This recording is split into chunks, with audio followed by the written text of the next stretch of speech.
Mr. Deedat, I must admit that you know the scriptures very well, but you don't understand them.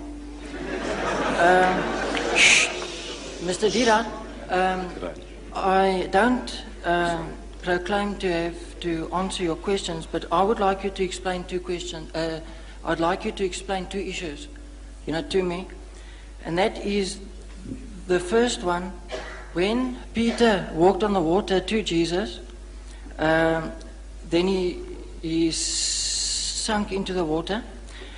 Jesus stooped down to help him, and then when they both got into the boat, according to the Bible, it says that they worshipped him in categorical English.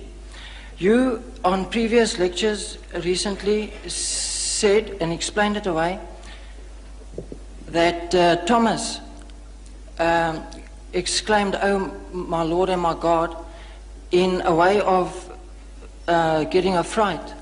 But in a case like that, I'm sure that Jesus would have rebuked him, knowing the law of the commandments, don't take the name of your God in vain, because that would be clearly taking God's name in vain. Would you kindly just explain it to me? There was nothing about Peter worshipping Jesus.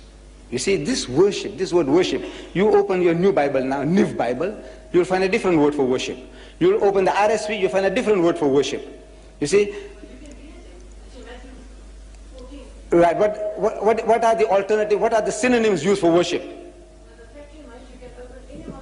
And everyone is worship. Right. Now to the Jew, if the Jew worshipped Jesus, you see, that means all the disciples were worshipping him. If Peter worshipped him, then all the other disciples likewise must be worshipping him, because Peter was the leader of the disciples. But we find nowhere the disciples ever prostrating before Jesus at any time. The 11 or the 12 worshipping him. Worshipping him means that you are our God. You see, this word worship, you ask the Roman Catholic.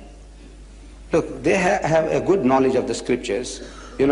They claim an unbroken chain of popes from 1 Peter to today.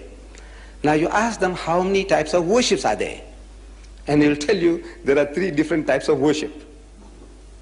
Right? You say about your sweetheart, your fiancée, I worship her. But when you say you worship her, you mean you love her extremely, beyond measure, but you're not taking her for a goddess. Look, this is an expression we use commonly. It says, you're worshipping the guy. It says, money my God, woman my guide, says the Frenchman. We say you are worshipping money, you're worshipping women. But you don't say, money is my God, or you don't say, woman is my God. But you use the word worship. Worship is an extreme form of love. He must have been very much humiliated, and in lovingness, he must have embraced the man, which, according to your King James Version, has used the word worship. But now, if he was worshipped as God, that would be something. He said, no, look, he is our God. Then he must say so. Then we say, look, they were all worshipping him. But at no time do we hear that they ever worshipped him as a people instead of worshipping God. He's telling you, come, worship God, the Father in heaven. He's the only God. He's the real God. No time did he say, I am God, worship me. Did he? At any time, if he said, look, I am God. Yes, yes, you can answer that. If he said, if he said, I am God, this is the claim I made, I think. No good. You see, I made a claim, very simple, straightforward. If you can show me in your Bible any version where Jesus says, I am God, or where he says, worship me. Simple English I'm speaking. Where he says, I am God, I said, I'm prepared to accept him as God. If he says, worship me, I'm prepared to worship him. He must say, not Peter, not James, not Paul. He must say, I am God. He must say, worship me. Because if he is God, my salvation depends upon that.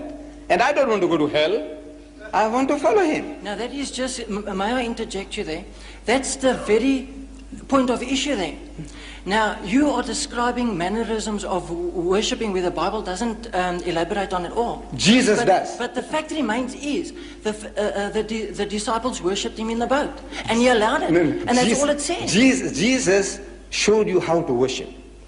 In the Garden of Gethsemane, If you remember, he said he went a little further and fell on his face and prayed to God. Yes, Didn't he set you an with all example? due respect, is, you are reading words into the Bible. You find that verse in Matthew's. And he went a little further. Except the fact that he dropped down on his face Right. and so on. So but that makes no eyes. The fact remains The his Jews, disciples the did Jews. worship him. No, how did the Jews worship? Look, if you want to know the Muslims how they worship, you go to the mosque. Go to the mosque and see how they worship. You see, Allahu Akbar, they stand, they read chapters and verses, they go into semi-bend position, they get up, they go down to the ground, touching the forehead onto the earth. This is how the Muslims worship, right? So if I said, look, this chairman or the people worship Deedat, meaning that they loved him with exceeding love. Right. But now you say worship. Now, if the people have a wrong idea, they say, look, what did they do? Did they make ablution and come? And did they fall down prostrate before Mr. Deedat? He says, no. He said, what do you mean they worshipped him? He said, no. Oh man, they were gone mad after him.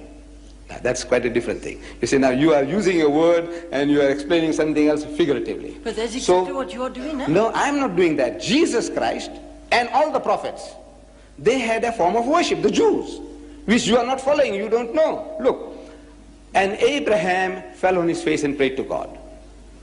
And Moses and Aaron fell on their faces and prayed to God. And Joshua fell on his face and prayed to God. And Jesus fell on his face and prayed to God. Look, everybody falling on their faces and praying. What is this? This is the way you worship God. Fall on your face and pray. The Pope, wherever he goes, he kisses the ground. He makes the prostration, as the Muslim does. See, maybe, I don't know, he's communing with the soil or what, I don't know. But he's doing exactly as a Muslim does. Then you might say he's worshipping the ground. He goes to Nigeria, he worships the ground there. He goes to Poland, he worships the ground there. No, he's not worshipping. He's showing some kind of humility, respect, maybe. But now, Moses, this is how he did it. Jesus did it. Abraham did it. Joshua did it. But you don't do it. So you have your own idea about worship.